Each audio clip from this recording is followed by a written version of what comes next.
ಬಾಗಲಕೋಟೆಯಲ್ಲಿ ಕಾಂಗ್ರೆಸ್ ಅಭ್ಯರ್ಥಿ ಸಂಯುಕ್ತ ಪಾಟೀಲ್ ಆಕ್ಟಿವ್ ಆಗಿದ್ದಾರೆ. ವೀಣಾ ಕಾಶಪ್ಪನವರ್ ಕಾಂಗ್ರೆಸ್ ಪಕ್ಷದ ಒಂದು ಭಾಗ. ಅವರು ಪ್ರಚಾರಕ್ಕೆ ಬಂದೇ ಬರ್ತಾರೆ ಎನ್ನುವ ವಿಶ್ವಾಸ ನನಗಿದೆ. TV5 ಕನ್ನಡಕ್ಕೆ ಕಾಂಗ್ರೆಸ್ ಅಭ್ಯರ್ಥಿ ಸಂಯುಕ್ತ ಪಾಟೀಲ್ ಹೇಳಿಕೆ ಕೊಟ್ಟಿದ್ದಾರೆ.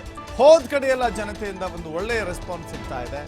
ಬಡವ, ಹಿಂದುಳಿದ, ಅಲ್ಪಸಂಖ್ಯಾತರ ಪರವಾಗಿ ಕಾಂಗ್ರೆಸ್ ಪಕ್ಷ ಇದೆ. ನಮ್ಮ ಪಕ್ಷ ಜನತೆಗೆ ಮಾಡಿರುವ ಸೇವೆಯೇ ನನ್ನ ಗೆಲುವಿನ ತಂತ್ರ ಅಂತ ಹೇಳಿ ಸಂಯುಕ್ತ ಪಾಟೀಲ್ ಹೇಳಿಕೊಂಡಿದ್ದಾರೆ.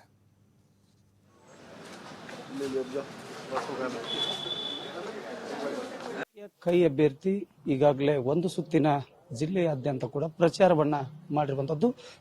ನನ್ನ ಜೊತೆ ಈಗ ಸಂಯುಕ್ತ ಪಾಟೀಲ್ ಅವರಿದ್ದಾರೆ. ಯಾವ ರೀತಿಯಾಗಿ ಎರಡನೇ ಸುತ್ತಿನ ಪ್ರಚಾರವನ್ನ ಇಂಥ ಉರು ಬಿಸಿಲಲ್ಲಿ ಕೂಡ ಪ್ರಚಾರದಲ್ಲಿ ತೊಡಗಿದ್ದಾರೆ. ಅವರನ್ನ ಮಾತಾಡ್ತೇನೆ. ಸರ್ ನಮಸ್ತೆ ಮೇಡಮ್. ಯಾವ ರೀತಿಯಾಗಿ ಈ ಬಿಸಿಲಲ್ಲಿ ಕೂಡ ನೀವು ಲೆಕ್ಕಿಸದೆ ಪ್ರಚಾರದಲ್ಲಿ ತೊಡಗಿದ್ರಿ, ಏನ್ ರೆಸ್ಪಾನ್ಸ್ ಸಿಗ್ತಿದೆ? ಬಿಸಿಲನ್ನ ಲೆಕ್ಕಿಸಿದವ್ರು ಯಾರು ರಾಜಕಾರಣಿಗಳಾಗಕ್ ಸಾಧ್ಯ ಇಲ್ಲ ಸರ್, ಅಷ್ಟಾದ್ರೂ ಕನ್ಫರ್ಮ್ ಅದ. ಆದ್ರೆ ನಾನೇನ್ ಹೇಳಕ್ ಇಷ್ಟಪಡ್ತೀನಿ ಅಂತಂದ್ರ, ನಾವು ಎಲ್ಲಾ ಕಾಂಗ್ರೆಸ್ ಕಾರ್ಯಕರ್ತರು, ನಾನಂತ ಅಷ್ಟೇ ಅಲ್ಲ, ನಾನು ಬರೇ ಎಲ್ಲಾ ಕಾಂಗ್ರೆಸ್ ಕಾರ್ಯಕರ್ತರ ಪ್ರತಿನಿಧಿ.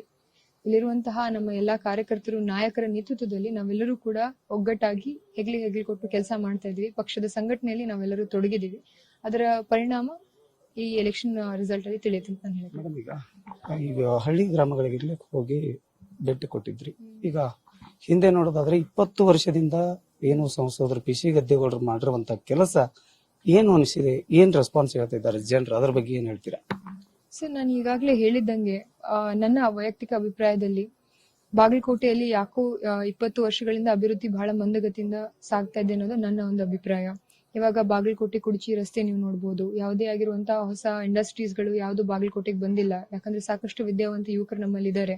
ಅವರಿಗೆ ಉದ್ಯೋಗ ಕಲ್ಪಿಸುವಂತಹ ಒಂದು ಯಾವುದೇ ವ್ಯವಸ್ಥೆ ಇಲ್ಲಿಲ್ಲ. ಅದ್ರ ಜೊತೆಯಾಗಿ ಇಲ್ಲಿರುವಂತಹ ಬಾದಾಮಿ ಬಹಳ ಶ್ರೇಷ್ಠ ಪ್ರಸಿದ್ಧ ಒಂದು ಸ್ಥಳ. ಅಂತ ಸ್ಥಳಕ್ಕೂ ಕೂಡ ಇನ್ನು ಟೂರಿಸಂ ಡೆವಲಪ್ಮೆಂಟ್ ಮಾಡುವಲ್ಲಿ ನಾವು ಸ್ವಲ್ಪ ಹಿಂದೆ ಉಳಿದಿದ್ದೀವಿ ಅಂತ ನನ್ನ ನಂಬಿಕೆ.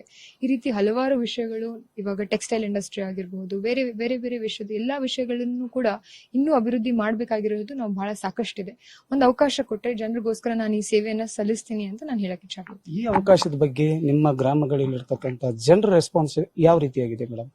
ಜನರ ರೆಸ್ಪಾನ್ಸ್ ಬಹಳ ಪಾಸಿಟಿವ್ ಆಗಿದೆ ಸರ್. ಯಾಕಂತಂದ್ರೆ ಯಾರೇ ಇದ್ರೂ ಕೂಡ ತಮ್ಮ ಮಕ್ಕಳಿಗೆ ಒಳ್ಳೆ ವಿದ್ಯಾಭ್ಯಾಸ ಸಿಗ್ಲಿ, ಅವರೊಂದು ಒಳ್ಳೆ ನೌಕರಿಯಲ್ಲಿ ಇರ್ಲಿ, ನಮ್ಮ ಕ್ಷೇತ್ರ ಅಭಿವೃದ್ಧಿ ಆಗ್ಲಿ ಅಂತಾನೆ ಎಲ್ಲ ಸಾಮಾನ್ಯ ಜನರ ಕನಸಿರುತ್ತೆ. ಸೊ ಆ ಕನಸನ್ನ ನನಸು ಮಾಡುವಂತಹ ಪ್ರಾಮಾಣಿಕ ಪ್ರಯತ್ನವನ್ನ ನಾವು ಎಲ್ಲಾ ಕಾಂಗ್ರೆಸ್ ಕಾರ್ಯಕರ್ತರು, ಪಕ್ಷದವರು, ವಿಶೇಷವಾಗಿ ನನ್ನ ಅಭ್ಯರ್ಥಿಯಾಗಿ ಆಯ್ಕೆ ಮಾಡಿ MLA ಆಗಿ MP ಆಗಿ ಆಯ್ಕೆ ಮಾಡಿದ್ರಂತಂದ್ರೆ ನಾನು ಡೆಫಿನೆಟ್ಲಿ ಅದರ ಪ್ರಯತ್ನ ಮಾಡ್ತೀನಿ ಅಂತ ನಾನು ಹೇಳ್ತೀನಿ ಸರ್. ನಿಮ್ಮ ಅಕ್ಕವರ ಮನಸ್ಸು ಇನ್ನೂ ಕೂಡ ಆಗಿಲ್ಲ ಅಂತಕ್ಕಂಥ ಮಾತುಗಳನ್ನ ಇವತ್ತು ಸಭೆ ಕೂಡ ಕರೆದಿದ್ದಾರೆ. ಯಾವ ರೀತಿಯಾಗಿ ಅವರನ್ನ ಮನವೊಲಿಸುವಂತ ಕೆಲಸಕ್ಕೂ ಕೂಡ ತಾವು ಮುಂದಾಗ್ತೀರಿ? ಸರ್, ಡೆಫಿನೆಟ್ಲಿ ನಾವೆಲ್ಲರೂ ಕೂಡ, ನಾನು ಮೊದಲಿಂದನೂ ಇದನ್ನೇ ಹೇಳ್ತಾ ಇದ್ದೀನಿ, ಅಕ್ಕ ನಮ್ಮ ಪಕ್ಷದ ಒಂದು ವಿಭಿನ್ನವಾಗಿರುವಂತಹ ಅಂಗ. ಅವ್ರು ಯಾವತ್ತಿದ್ರೂ ಕೂಡ ನಮ್ಮ ಜೊತೆ ಇರ್ತಾರೆ ಅನ್ನುವಂತಹ ಪೂರ್ಣ ಭರವಸೆ ನನಗಿದೆ.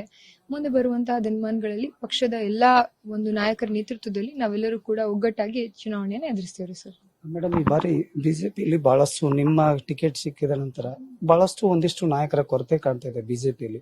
ಈಗ ನೋಡ್ಬೋದು, ಮುಧೋಳ ಕ್ಷೇತ್ರದಲ್ಲಿ ಬಿಜೆಪಿಯ ಒಂದು ಹಿರಿಯ ನಾಯಕತ್ವಕ್ಕೂ ಕುಂದುಕೊರತೆ ಕೂಡ ಆಗ್ತಿದೆ. ಅಲ್ಲಿ ನಿಮ್ಗೆ ಒಳ್ಳೆ ರೆಸ್ಪಾನ್ಸ್ ಸಿಗ್ತಾ ಇದೆ. ಅಲ್ಲಿ ರೆಸ್ಪಾನ್ಸ್ ಯಾವ ರೀತಿಯಾಗಿದೆ? ಮುಧೋಳ ಕ್ಷೇತ್ರದ ರೆಸ್ಪಾನ್ಸ್ ತುಂಬಾ ಒಳ್ಳೇದಾಗಿದೆ. ವಿಶೇಷವಾಗಿ ಅದು ನಮ್ಮ ಜಿಲ್ಲಾ ಉಸ್ತುವಾರಿ ಮಂತ್ರಿಗಳ ಕ್ಷೇತ್ರ. ಸೊ ಅದಕ್ಕಾಗಿ ಅವರ ಒಂದು ಪ್ರಭಾವ ಅಲ್ಲಿ ತುಂಬಾ ಜಾಸ್ತಿ ಇದೆ.